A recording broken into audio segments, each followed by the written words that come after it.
Summer வந்தாச்சு. What's your plan for this holiday? எங்க கிட்ட விட்டுருங்க, நாங்க பாத்துக்கிறோம். VGT Holidays. GT Holidays, South India's #1 travel brand. உங்கள் பகுதியில் நடக்கும் அனைத்து நிகழ்வுகளையும் ஆதன் நியூஸ் செயலியில் செய்திகளாக பதிவிட்டு சிட்டிசன் ஜேர்னலிஸ்டாக மாறுங்கள். அரசியல் நிகழ்வுகள், சுவாரஸ்ய தகவல்கள், கோரிக்கை, திருவிழா, விவசாயம் உள்ளிட்ட பல்வேறு நிகழ்வுகளையும் போட்டோ மற்றும் வீடியோவுடன் செய்திகளாக பதிவிடலாம். இது குறித்த மேலும் தகவலுக்கு ஸ்கிரீனில் தெரியும் இந்த எண்ணில் தொடர்பு கொள்ளவும். இன்றைக்கு இருக்கக்கூடிய கார்பரேட் அரசியல்ல பழைய அரசியலை பின்பற்ற வேண்டிய அவசியம் நமக்கு இல்ல, வேறொரு பாதையில பயணிக்கலாம் என்கிற தன்மையோடு தான் அன்புமணி ராமதாஸ் இருக்கார். உதாரணத்துக்கு சினிமாக்காரர்களை கட்சியில் சேர்க்கக்கூடாது, அவர்களை முதன்மைப்படுத்தக்கூடாது என்பது ராமதாஸின் கொள்கை என்றார். சினிமா இயக்குநராக இருக்கக்கூடிய தங்கர் பச்சானை வேட்பாளராக அறிவிக்கக்கூடிய மனநிலை என்பது அன்புமணியிடமிருந்து தான். உட்கட்சிக்குள்ளே விவாதிக்கப்பட வேண்டிய விஷயம் எல்லாம் பொது அரங்கத்திற்கு வந்தது எதனாலனா, தொடர்ச்சியாக தன்னுடைய கருத்து புறக்கணிக்கப்படுகிறது, தன்னுடைய டிசைடிங் அத்தாரிட்டியாக தன்னை அவர் ஏற்றுக்கொள்ளவில்லை என்கிற இடம் வருகிற போது முழுக்க முழுக்க அந்த கோபத்தை பொதுவெளியில் வெளிப்படுத்தினால் மட்டும்தான் இதை சரி கட்ட முடியும் என்கிற இடம் ராமதாஸ்.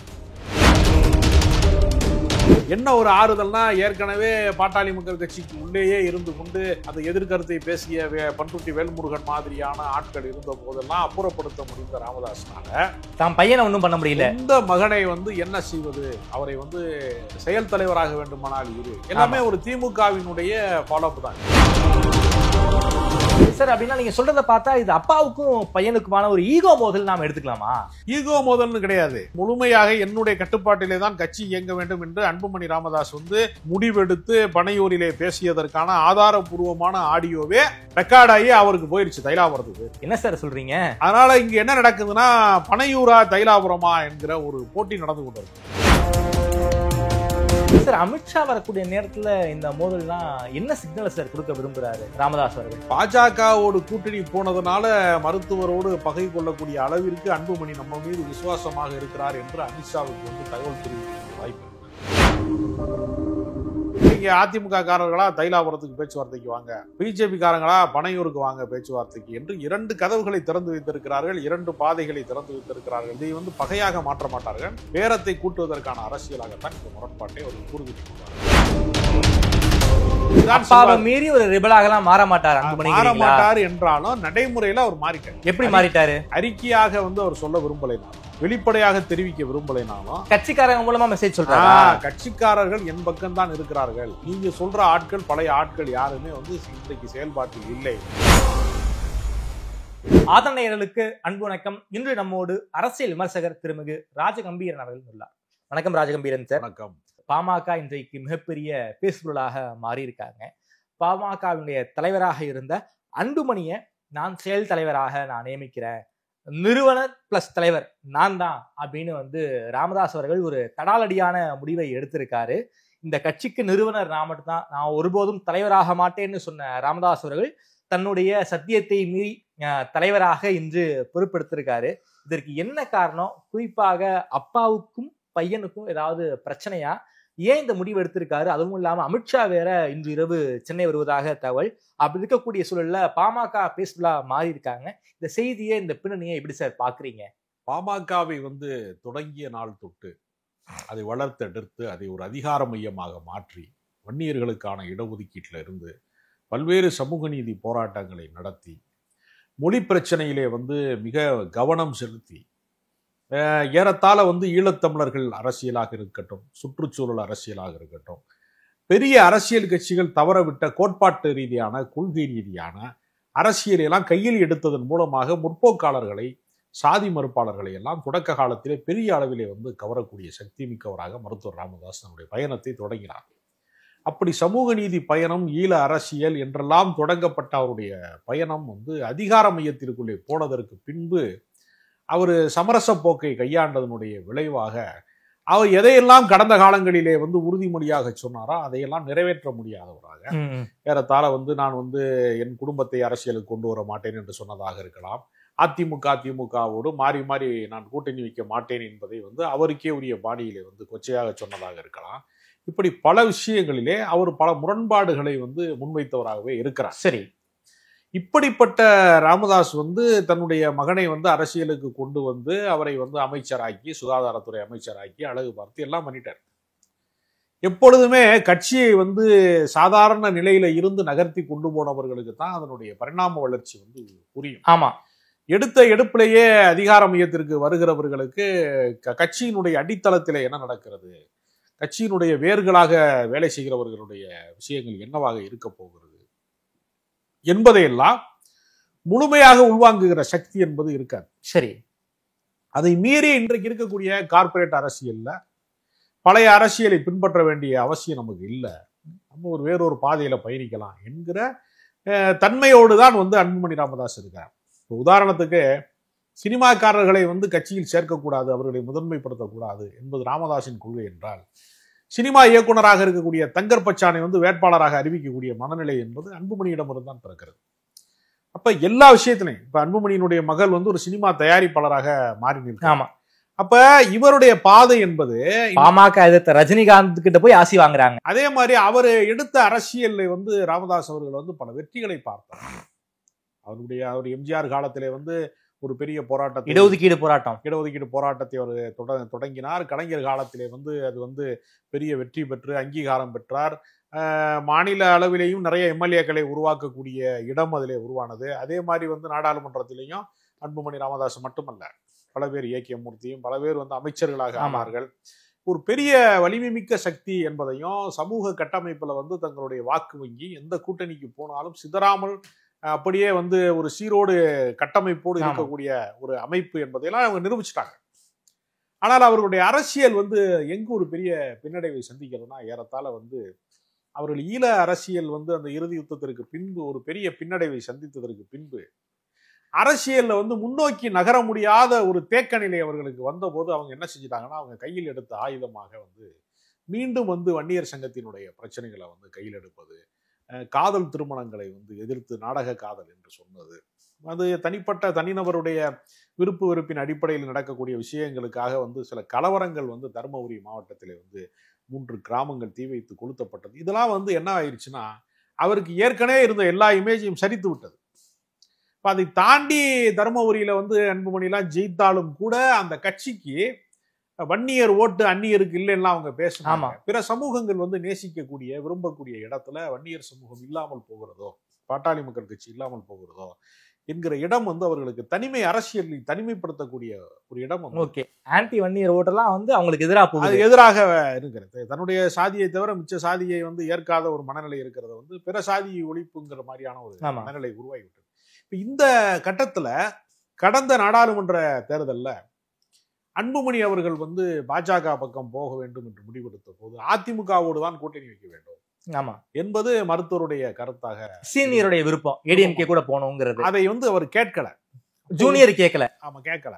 அப்போ உட்கட்சிக்குள்ளே விவாதிக்கப்பட வேண்டிய விஷயம் எல்லாம் பொது அரங்கத்திற்கு வந்தது எதனாலனா, தொடர்ச்சியாக தன்னுடைய கருத்து புறக்கணிக்கப்படுகிறது, தன்னுடைய டிசைடிங் அத்தாரிட்டியாக தன்னை அவர் ஏற்றுக்கொள்ளவில்லை என்கிற இடம் வருகிற போது முழுக்க முழுக்க அந்த கோபத்தை வந்து பொதுவெளியில் வெளிப்படுத்தினால் மட்டும்தான் இதை சரி கட்ட முடியும் என்கிற இடம் வந்து ராமதாஸுக்கு வந்து விட்டது. சரி, அதனுடைய ஒரு விளைவாகத்தான் அவர் கடந்த முறை என்ன செய்தாரு, அந்த மகள்வழி பேரனா இருக்கக்கூடிய முகுந்தனுக்கு இளைஞரணி பதவி கொடுக்கிறாரு. இளைஞரணி தலைவராக அவர் நியமிக்கிற போது எனக்கு யாரும் தேவையில்லை என்று மேடையிலேயே மறுத்தார். ஆமா, தனிப்பட்ட முறையில மறுக்கல, மேடையிலேயே மறுத்தார். அதையும் மீறி அவர் தான் இளைஞரணி செயலாளரே என்று ஃபோர்ஸ் பண்ணக்கூடிய, கட்டாயப்படுத்தக்கூடிய ஒரு இடம், நான் சொல்றதை நீ கேட்கணும் அப்படிங்கிற இடத்துக்கு வந்து ராமதாஸ் அவர் வந்தது நம்ம பார்த்தோம். அப்படி அதை மீறி முகுந்தன் உள்ளே இருந்த போது கூட அவருக்கான முக்கியத்துவம் இல்லை, அவரை வந்து யாரும் வந்து பின்பற்றக்கூடிய இடத்துல இல்லை என்கிற உட்கட்சி பூசல் வந்து உள்ளுக்குள்ளே வந்து ஒரு பனிப்புகை மாதிரி ஒரு பனிமூட்டை மாதிரி இருந்து கொண்டேதான் இருந்தது. சரி, இப்ப அது மீண்டும் வந்து என்ன இருக்கிறதுனா, யாரோடு கூட்டணி போவது சட்டமன்ற தேர்தலில், அரசியலை வந்து எந்த பாதையிலே செலுத்துவது என்கிற இடம் வருகிற போது மீண்டும் வந்து அது மாதிரி அதிமுகவா பாஜகவா அல்லது 2 கட்சியும் ஒன்றாக கூடினால் கூட எந்த திசையிலே பயணிப்பது என்கிற ஒரு பெரிய ஒரு கேள்வியை வந்து ராமதாஸ் அவர்கள் வந்து இந்த கட்சி, ஏன்னா நாடாளுமன்றத்துல ஒண்ணுமே வரல, ஆமா, சட்டமன்றத்திலையும் தங்களுக்கான எம்எல்ஏக்கள் உருவாகாமல் போனால் தான் வளர்த்த கட்சி தன் கண் முன்னாலேயே அழிந்து போவதை பார்த்து கொண்டிருக்க முடியாதுங்கிறதுனாலதான் அவர் பல ஊர்களுக்கு கூட்டங்களுக்கு எல்லாம் போய் சத்திரிய வீரம் சொல்லலாம்னு பேசினார் அவரு.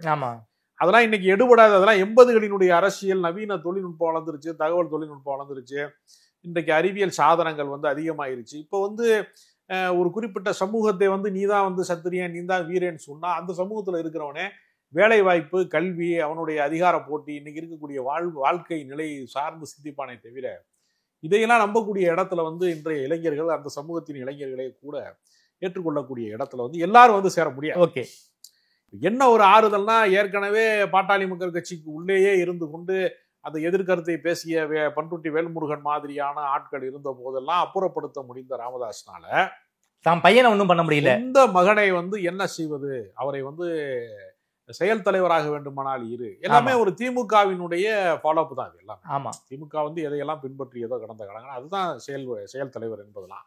ஆனா என்ன திமுகவுக்கும் இவங்களுக்கு உள்ள மிக முக்கியமான வேறுபாடு என்னன்னா, திமுக என்ன செய்ததுன்னா அதிகாரத்தை குவித்து வைத்திருக்கக்கூடிய இந்திய தேசியத்துக்கு எதிராகவும் ஜாதி மேட்டிமையிலே வந்து உயர் சாதி மேட்டிமையாக இருக்கக்கூடிய பார்ப்பனியத்தோடு சண்டை போட்டது.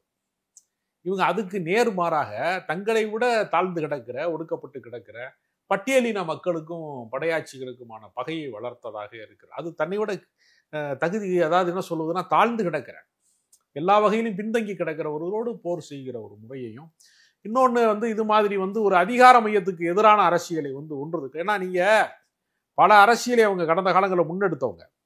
இப்ப அவங்களுடைய அரசியல் என்னவா இருக்குன்னா, கார்பரேட் அரசியலுக்கு எதிராக எல்லாம் வந்து ராமதாஸ் பல போராட்டங்கள்ல இருந்து முன்னெடுத்திருக்காரு. ரிலையன்ஸ் எல்லாம் வந்து சூப்பர் மார்க்கெட் வைக்க கூடாதுன்னா போராட்டம் நடத்துவேன்னு சொன்னாரு. என்ன கருத்துல சார் இருக்காரு ராமதாஸ்? வந்து ஏடிஎம்கே கூட போகணுங்கிறாரா? இல்ல, அதாவது ஒரு மாநில கட்சியில வந்து இப்ப அதிமுகவோடு வந்து பாமக கூட்டணி போகுதுன்னா அதிமுகவுக்கு அடுத்த பெரிய கட்சி என்கிற அந்தஸ்து வந்து பாமகவுக்கு கிடைக்கும் அடையும். இப்ப திமுகவோடு அவர்கள் கூட்டணியில் இருந்த காலம் எல்லாம் அவர்களுக்கு வந்து அரசியலின் பொற்காலம் தான். ஒரு 30 சீட்டு வரைக்கும் கலைஞர் கொடுத்தாரு சார் 2006.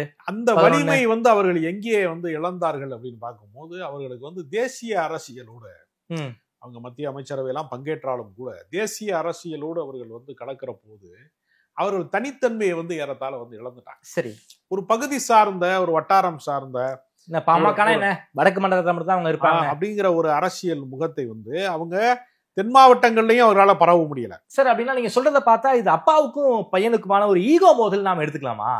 ஈகோ மோதல்னு கிடையாது. அதிகாரத்தை முற்றிலுமாக கைப்பற்ற வேண்டும், முழுமையாக என்னுடைய கட்டுப்பாட்டிலே தான் கட்சி இயங்க வேண்டும் என்று அன்புமணி ராமதாஸ் வந்து முடிவெடுத்து பனையூரிலே பேசியதற்கான ஆதாரபூர்வமான ஆடியோவே ரெக்கார்டாகி அவருக்கு போயிருச்சு, தைலாபுரத்துக்கு போயிருச்சு. என்ன சார் சொல்றீங்க? அதனால இங்க என்ன நடக்குதுன்னா, பனையூரா தைலாபுரமா என்கிற ஒரு போட்டி நடந்து கொண்டு இருக்கிறது.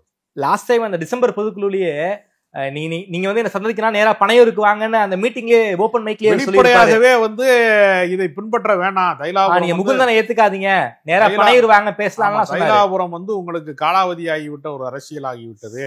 சரி, பனையூருக்கு வாங்க, அதுதான் இன்றைய நிகழ்கால அரசியலுக்கான ஒரு கரண்ட் பாலிடிக்ஸ்க்கான இடம் அப்படிங்கறது அவர் அந்த மேடையிலேயே அவர் வெளிப்படுத்திட்டார். ஓகே, அதாவது அப்பாவுக்கு எதிராக பேசியிருக்காரா? அவரு நேரடியாக பேசாமல் கட்சியினுடைய 2ஆம் கட்ட தலைவர்களின் வழியாக அந்த குரலை வந்து முழுக்க முழுக்க ராமதாஸுக்கு எதிரான ஆர்ப்பாட்டமாகவும் அவருக்கு எதிரான கோஷமாகவும் 2ஆம் கட்ட தலைவர்களின் வழியான குரலின் வழியாக அன்புமணி ராமதாஸ் தான் பேசுறாரு.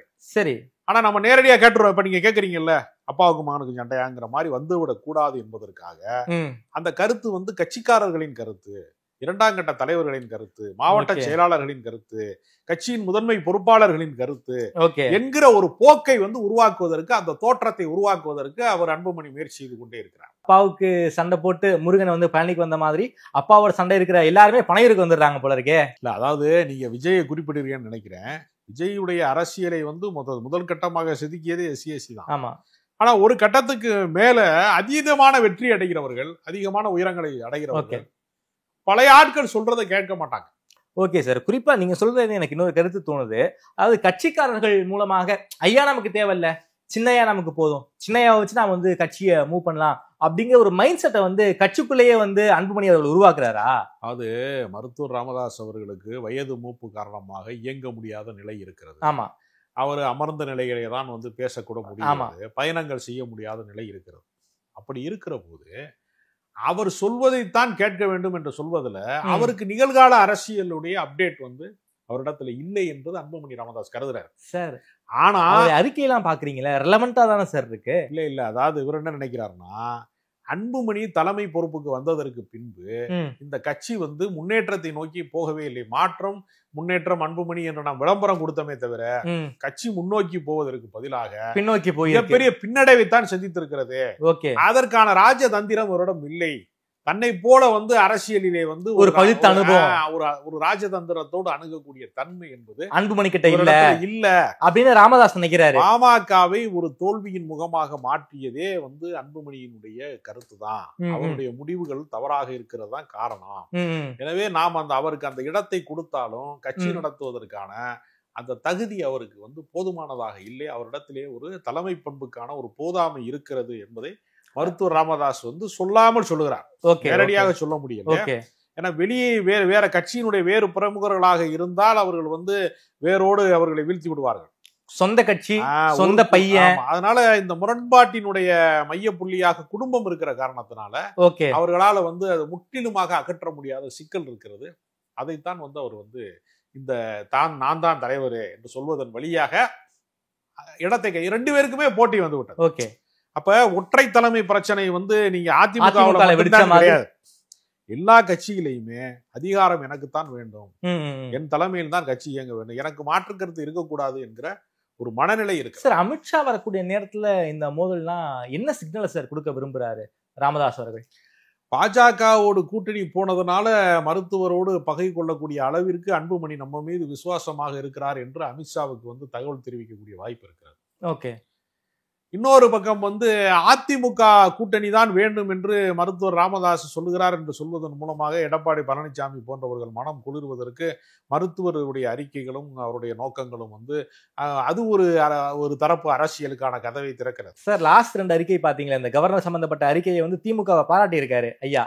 இல்ல, திமுகவை நோக்கி தான் பாமக பயணிக்க வேண்டும் என்கிற நோக்கமே வந்து ஏறத்தாழ ராமதாஸ் அவர்களுக்கு இருக்கிறது.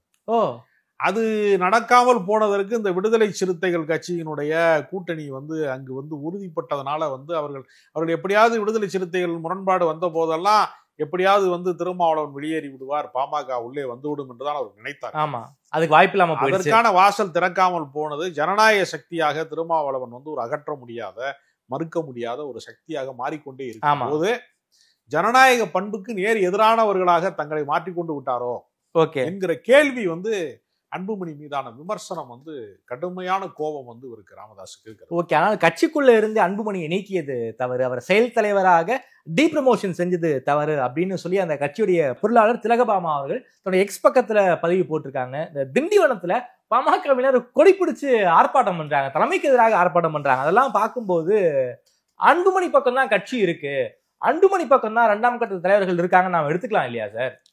இல்ல, கட்சியை உருவாக்கியது, எல்லாமே செயல்படுத்தியது, அதற்கு வடிவம் தந்தது மருத்துவர் ராமதாஸாக இருந்தாலும் நிகழ்கால அரசியல் இன்றைக்கு இருக்கக்கூடிய கரண்ட் பாலிடிக்ஸ் முழுக்க வந்து அன்புமணியின் தலைமையில தான் இருக்கிறது என்பது யாரும் மறுக்க முடியாத உண்மை. ஆனாலும் அவரை வந்து மருத்துவரை வந்து பகைத்துக் கொள்ள கூடாது என்று பழைய ஆட்கள் நினைக்கலாம். ஆனால் வந்து அன்புமணியின் ஃபாலோவர்ஸ் அப்படி நினைக்க வேண்டிய அவசியம் கிடையாது. அவர் சொன்னா கேட்க மாட்டேங்கிறாரு. அதனால அதற்கான விளைவை அவர் சந்திப்பாருங்கிற இடத்துக்கு வந்துட்டு இருக்காங்க. ஆனாலும் நீரடித்து நீர் விலகாது என்று சொல்வதை போல இந்த பிரச்சனையை முற்ற விடாம எப்படி முகுந்தன் விஷயத்துல வந்து சமரச போக்கை வந்து கையாண்டு ஊடகங்கள் தான் எங்களை பத்தி அவதூறு என்று வந்து ஊடகத்தின் மீது பழி போட்டது மாதிரி நாளைக்கே கூட என்ன செய்வாங்கன்னா மீண்டும் சந்தித்து அதை சமரசப்படுத்தி கொள்வதற்கான சாத்தியங்களும் இருக்கிறது. அதனால இவர்களை நம்பி வந்து இது பகைதான், இது வந்து பகை முரணாக இதை வந்து பார்ப்பதா, பகை முரணாக பார்ப்பதா என்று நாம் சிந்திக்க முடியாது. இது வந்து மீண்டும் வந்து ஒன்று கூடுவதற்கான வாய்ப்பும் இருக்கிறது. தாண்டி அன்புமணி தான் மீறி ஒரு ரிபலாகலாம் மாற மாட்டார் என்றாலும் நடைமுறையில அவர் மாறிட்டார். எப்படி மாறிட்டாரு? அறிக்கையாக வந்து அவர் சொல்ல விரும்பலைனாலும், வெளிப்படையாக தெரிவிக்க விரும்பலைனாலும் கட்சிக்காரங்க மூலமா மெசேஜ் சொல்றாங்க. கட்சிக்காரர்கள் என் பக்கம் தான் இருக்கிறார்கள், நீங்க சொல்ற ஆட்கள் பழைய ஆட்கள் யாருமே வந்து இன்றைக்கு செயல்பாட்டில் இல்லை, எனவே கட்சியினுடைய முழுமையான கட்டுப்பாடு என் கையிலே தான் இருக்கிறது என்பதை அவர் மறைமுகமாக உணர்த்தி கொண்டே ஒரு சமரசம் செய்து கொள்வது போன்ற தோற்றத்தை உருவாக்க பார்ப்பார்களே தவிர ஒருபோது விட்டு கொடுக்க மாட்டாங்க. இது ஆடியோ, நீங்க என்ன ஆடியோ போச்சு? அந்த ஆடியோல என்ன, நான் தான் தலைவர், நான் தான் பொதுக்குழு செயற்குழு கூட்டி அதிகாரத்தை தான் பக்கம் வச்சுக்கணும் அப்படிங்கிற மாதிரி எதுவும் திட்டமெல்லாம் போட்டாரா என்ன அன்புமணி? இல்ல, அதை அவர் செயல்படுத்திட்டாரு. என்ன சார் சொல்றீங்க? அவர் முழுக்க முழுக்க கட்சி வந்து தன்மையப்படுத்திட்டாரு, தலைமை நான் தான் என்பதை வந்து அவர் நடைமுறைப்படுத்திட்டாரு. சரி, இது வந்து ராமதாஸ் அவர்கள் ஏற்றுக்கொள்கிற இடத்திற்கு இன்னும் வந்து சேரவில்லை. ஓகே. என்னதான் இருந்தாலும் கட்சி, அதாவது கட்சிக்கு ஆர்எஸ் எல்லாம் தயார் பண்ணிட்டாரு. நான் தான் தலைவர், எனக்காக நீங்க வேலை பார்க்கணும். அந்த விஷயம் வந்து அவருக்கு ஐயாவுக்கு தெரிஞ்சிருச்சு. அதனால ஐயா கொஞ்சம் டென்ஷன் ஆயிட்டாருன்னா இந்த அறிக்கையை வந்து பகிரங்கப்படுத்தாமல் இருந்தாங்க. ஓகே. இந்த ஆடியோவின் வழியாக அது பகிரங்கத்திற்கு வந்திருக்கிறது. Okay okay. அது வந்து ஆஃப் த ரெக்கார்டாக உள்ளரங்க கூட்டங்களிலே மட்டுமே விவாதிக்கப்பட்ட ஒரு விஷயம் இப்ப பொதுவெளிக்கு வந்திருக்கிறது என்றுதான் அதை பார்க்க வேண்டுமே தவிர அது ஏற்கனவே அப்படித்தான் நடைமுறையில. சார், இப்போ வரைக்குமே வந்து பாஜக எதிர்ப்பு மனநிலையில தான் ராமதாஸ் இருக்காரு, நம்மளால புரிஞ்சுக்க முடியுது. இந்த வக்பு வாரிய மசோதாவெல்லாம் கண்டிச்சு ஒரு கடுமையான அறிக்கையெல்லாம் கொடுத்திருந்தாரு. இந்த கவர்னர் தீர்ப்பு ரொம்ப வரவேற்றெல்லாம் பேசியிருந்தாரு. இந்த வக்பு வாரிய மசோதா வந்து நாடாளுமன்றத்துல வந்து தாக்கலான போது அன்புமணி அவர்கள் ஆதரிக்கவும் இல்லை, எதிர்க்கவும் இல்லை, வாக் அவுட் பண்ணிட்டாரு. இந்த வாக் அவுட் பண்ணதே வந்து ஒரு பாஜகவுக்கு ஒரு ஆதரவான ஒரு செயல் தான் அப்படிங்கிற மாதிரி அரசியல் விமர்சகர்கள் எல்லாரும் சொல்றாங்க. பாஜக கூட நம்ம போகணுங்கிற ஒரு மைண்ட் செட்ல தான் அன்புமணி இருக்காரா சார் இந்த எலெக்ஷன்லயும்? அன்புமணிக்கு வந்து அவர் சுகாதாரத்துறை அமைச்சராக இருந்த ஒரு பழைய வழக்கு ஒன்று தனியார் மருத்துவக் கல்லூரிக்கு அனுமதி வழங்கியது தொடர்பாக சிபிஐ விசாரணைக்கு வந்து ஏற்கனவே உச்சநீதிமன்றம் எல்லாம் உத்தரவு போட்டு அவர் ஒரு விசாரணை வளையத்துக்குள்ள இருக்காரு. எப்படி வந்து அதிமுக காரர்கள் விசாரணை வளையத்துக்குள்ள இருக்கிறார்களோ அதே நிலைதான் அன்புமணிக்கும். சரி, அதனால அன்புமணிக்கும் கூட பாஜகவை வந்து கழித்து விட்டு அரசியல் செய்வதிலே வேறு சில பிரச்சனைகள் இருக்கு. Okay okay. அதனால அவங்க நாடாளுமன்ற தேர்தலில் பாஜகவோட கூட்டணி வைத்தது ஒருவேளை நாடாளுமன்றத்திலே வந்து வெற்றி வரக்கூடிய சூழ்நிலை வருகிற போது நம்ம ஏதாவது அமைச்சர் பதவி கேட்கலாம், வேறு சில அதிகாரங்களை அடையலாங்கிற கணக்குல தான் அவங்க செஞ்சாங்க. அது நடைமுறைக்கு வரல. சட்டப்பேரவை தேர்தலிலும் ஏதாவது ஒரு வெற்றியை பெற்றாக வேண்டும்ங்கிற அடிப்படையில திமுக அல்லாத கூட்டணி என்று வருகிற போது வந்து அதிமுக தலைமையிலே பாஜக கூட்டணி அமைந்தால் அவர்களுக்கு அது சிரமம் இல்லை. ஆமா, ஒருவேளை அதிமுக பாஜக கூட்டணியில சின்ன நெருடல் நீடிக்கிற காரணத்தினால சரி நெடுங்கால பயணமாக இல்லாமல் வழியில வந்து அது புட்டுக்கிருச்சுன்னா அது வழியிலேயே வந்து இல்லாமல் போய்விட்டால் அப்போது என்ன முடிவு எடுக்க வேண்டும் என்பதற்கான ஒரு சர்ச்சையாகத்தான் இதை பார்க்க வேண்டுமே தவிர ஓகே ஓகே இரண்டு பக்கமுமே நீங்க அதிமுக காரர்களா தைலாபுரத்துக்கு பேச்சுவார்த்தைக்கு வாங்க, பிஜேபி காரங்களா பனையூருக்கு வாங்க பேச்சுவார்த்தைக்கு என்று இரண்டு கதவுகளை திறந்து வைத்திருக்கிறார்கள், இரண்டு பாதைகளை திறந்து வைத்திருக்கிறார்கள் என்றும் இது பேரம் பேசுவதற்கான ஒரு ரெட்டிப்பு வாய்ப்பை வந்து பேரத்தை கூட்டுவதற்கான ரெட்டிப்பு வாய்ப்பாகவும் இதை பார்க்க வேண்டிய அவசியம் இருக்காது.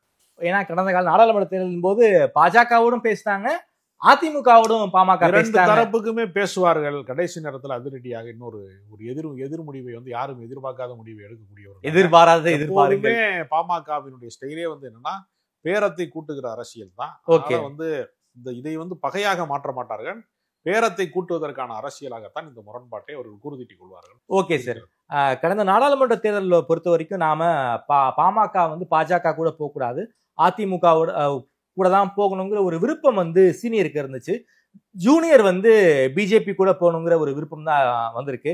இப்போ சட்டமன்ற தேர்தல் அதிமுக பாஜக கூட்டணி உறுதின்னு வேற எல்லாரும் பேசிக்கிட்டு இருக்காங்க. அமித்ஷா கூட்டணியை உறுதி செய்வதற்காக தான் தமிழ்நாடு வராருன்னு பேசிக்கிறாங்க. அப்படிப்பட்ட சூழலை இப்படிப்பட்ட மோதல் அப்படின்னா 2021 எப்படி ஒரு கூட்டணி அமைந்ததோ அதே மாதிரியான ஒரு கூட்டணி தான் மீண்டும் அமைய வாய்ப்பு இருக்கா சார்? ஏடிஎம்கே, பிஎம்கே, பிஜேபி இப்படிப்பட்ட ஒரு கூட்டணி தான் அமைய வாய்ப்பு இருக்கா சார் வரக்கூடிய சட்டமன்ற தேர்தலில்? அல்லாத அரசியல் கட்சிகள் என்று வருகிற போது அதற்கு நிகரான அல்லது அதற்கு அடுத்த கட்டமான ஒரு பெரிய இணையான அரசியல் கட்சி என்றால் அதிமுக மட்டும். வலிமையான கட்சி என்பது வாக்கு வங்கி இருக்கக்கூடிய அரசியல் கட்டமைப்பு இருக்கக்கூடிய ஒரு கட்சி என்றால் அதிமுக. அதிமுகவோடு பயணித்தால்தான் இப்போது மீதம் இருக்கக்கூடிய 4 சட்டமன்ற உறுப்பினர்களை வந்து அதிகபட்சமாக உருவாக்க முடியும் என்கிற கனவிலே தான் வந்து பாஜக நினைக்கிறதே தவிர அதிமுகவை விட்டு தருவதற்கு பாஜக விரும்பவில்லை.